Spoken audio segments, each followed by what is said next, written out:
dan negara ini. Jadi dolim dan jahat negara ini jika negara mengeluarkan aturan yang menyengsarakan mereka. Kita lihat bagaimana makanan dikirim, bagaimana barang-barang, pakaian, banyak ya, baju apapun dikirim oleh PMI dan itu dibeli ya dari uang yang ditabung bertahun-tahun dari hasil keringat dan darah mereka bekerja.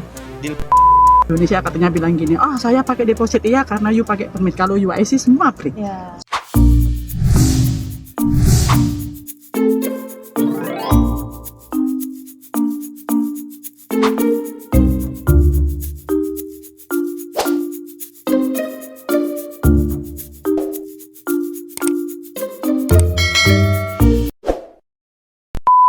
Welcome back. Hari ini kita buat reaction video seperti biasa. Sebelum itu shout out kepada kamu semua. Ada lama lambat sedikit kita buat video sebab Sabah ialah dilanda hari-hari hujan, banjir guys, banjir. Masuk longkang. Aduh. Baliklah ngaci, coba tengok ke sana. Nah. Ya nampak di TikTok ya, viral betul. Barang-barang orang KKI ini yang telah ditahan ke Indonesia. Pasal undang-undang dia ada lapisan-lapisan kan yang dah lulus ataupun tidak boleh edarkan barang-barang itu ditahan di tempat pemeriksaannya. Biar sedikit kita tengok dulu video ini ya. Jelas dengan fakta-fakta yang saya temukan, saya menyampaikan protes keras terhadap peraturan yang dikeluarkan oleh Menteri Perdagangan. Anda bisa bayangkan, PMI ini adalah anak-anak bangsa. Betul. Yang bekerja ke luar negeri membantu pemerintah mengurangi angka pengangguran. Betul. Kedua, dari hasil gajinya itu disumbangkan pada negara. Mereka ini penyumbang devisa terbesar kedua pada negara ini. Setelah sektor migas, 159,6 triliun disumbangkan PMI kepada negara ini. Jadi dolim dan jahat negara ini jika negara mengeluarkan aturan yang menyengsarakan mereka. Kita lihat bagaimana makanan dikirim, bagaimana barang-barang, pakaian, banyak ya, baju apapun dikirim oleh PMI dan itu dibeli ya dari uang yang ditabung bertahun-tahun dari hasil keringat dan darah mereka bekerja. Mengecewakan sebab itu daripada duit mereka yang diorang bekerja, macam contoh di Malaysia diorang bekerja, mungkin barang-barang diorang kumpul, diorang beli untuk keluarga, ibu bapa, anak-anak, adik-beradik begitu, mengharapkan sampai pada mereka padahal ditahan luar negeri. Untuk siapa? Untuk dikirim ke ibu bapaknya, kirim ke keluarganya, suaminya, istrinya, anaknya. Dan barang-barang itu karena aturan lartas tertahan. Dan dua resikonya, satu dikembalikan ke negara di mana PMI bekerja, itu pun tidak mudah, ada proses dan biaya tinggi. Dan kedua, pemusnahan. Aduh. Dolim nggak tuh negara? Orang membeli dengan hasil kerja bertahun-tahun, kemudian barangnya dimusnahkan. Ini jahat menurut saya. Kita tengok komen sedikit ya. Kalau Pak Jokowi the best, kenapa menyusahkan rakyatnya itu? Ini video lama kah? Ataupun bila? Bulan 4. Bulan 4. Belum lama, kenapa disebut-sebut Jokowi, sedangkan sekarang bukan sudah Jokowi kan? Siapa Menteri Perdagangan? Betul. Itu yang mau tahu. Sebab Perdana Menteri itu pun dia tugaskan kepada mereka yang di bawah-bawah dia. Jadi siapa Menteri Perdagangan itu? Coba bayangkan, satu daripada keluarga kamu yang mengirim di sana untuk kamu pun tidak dapat terima kan? Iya, karena musnah. Karena musnah begitu. Mungkin pasal undang-undang itu ada tapisan-tapisan yang tidak munasabah.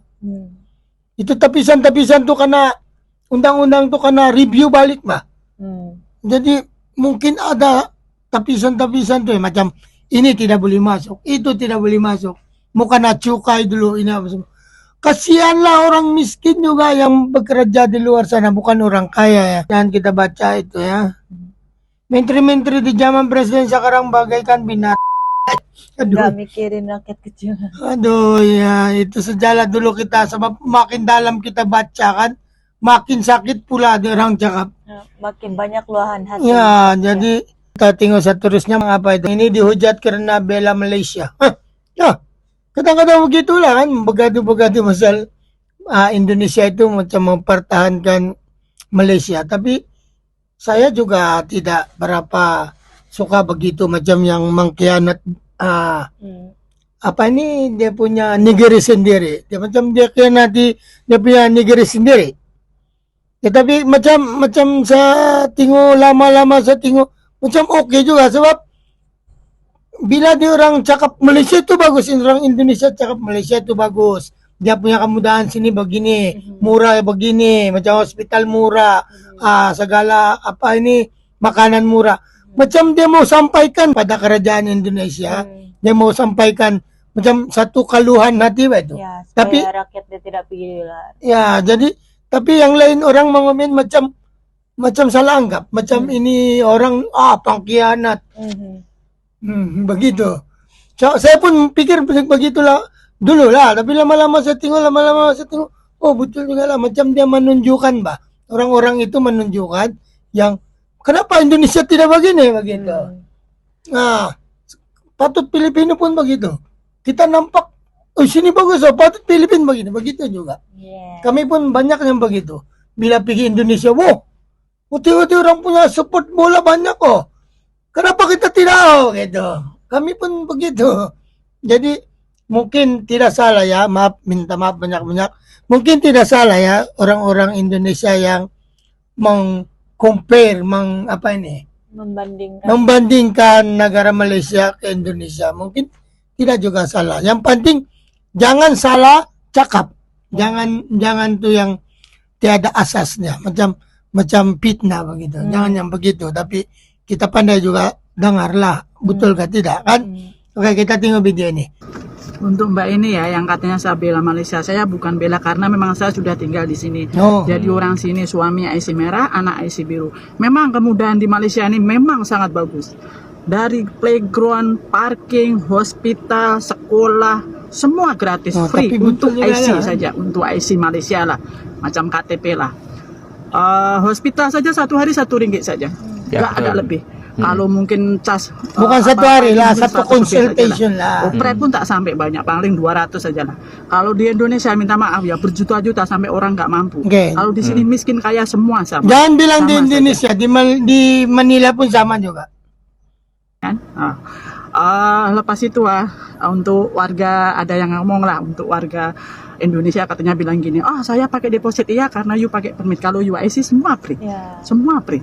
Memang saya suka tinggal di sini.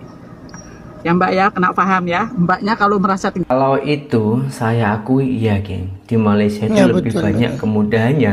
Dan yang membuat saya salut dengan Malaysia itu geng, di Malaysia itu tak pandang orang miskin, orang biasa, orang kaya. Kalau di klinik sama saja. Itu rata, tak ada bedanya geng. Seperti contoh kita berobat di hospital itu kalau warga tempatan hanya RM1. Kalau penyakit naik itu parah, mungkin ada tambah-tambahan, mungkin hanya ratusan ringgit saja, tak sampai ribuan geng.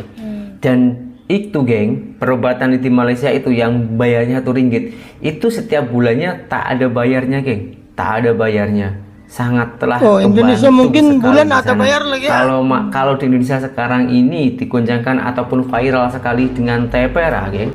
Oh begitu. Sama juga geng. Aku pun geng lah. Sama juga. Sebab kenapa? Di Manila pun sama juga. Kau tiada duit, kau jangan sakit loh. Ya, nggak boleh masuk. Kadang-kadang masuk sudah di dalam, obat kau sendiri ambil. Ya, kau bayar untuk consultation yang dokter pergi cuk. Dengar napas kau bayar ribu-ribu sudah. Lepas tu bila beli obat, biar Panadol pun kau kena beli sendiri. Nah, kalau sana ada kau punya beasiswa pergi kerajaan hospital tuh, sama juga dia bagi kau surat untuk beli obat sendiri. Lepas tu kau kena deposit dulu untuk kau tinggal di mana-mana bilik tuh.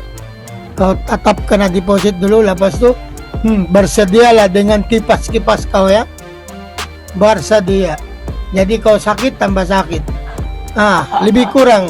Kalau saya tidak berani cakap bahasa Indonesia, tapi saya terasa sebab Manila pun begitu. Ya. So guys, sampai sini dulu video. Mudah-mudahan kamu dalam baik dan sehat selalu. Kita jumpa lagi till our next video reaction. Peace.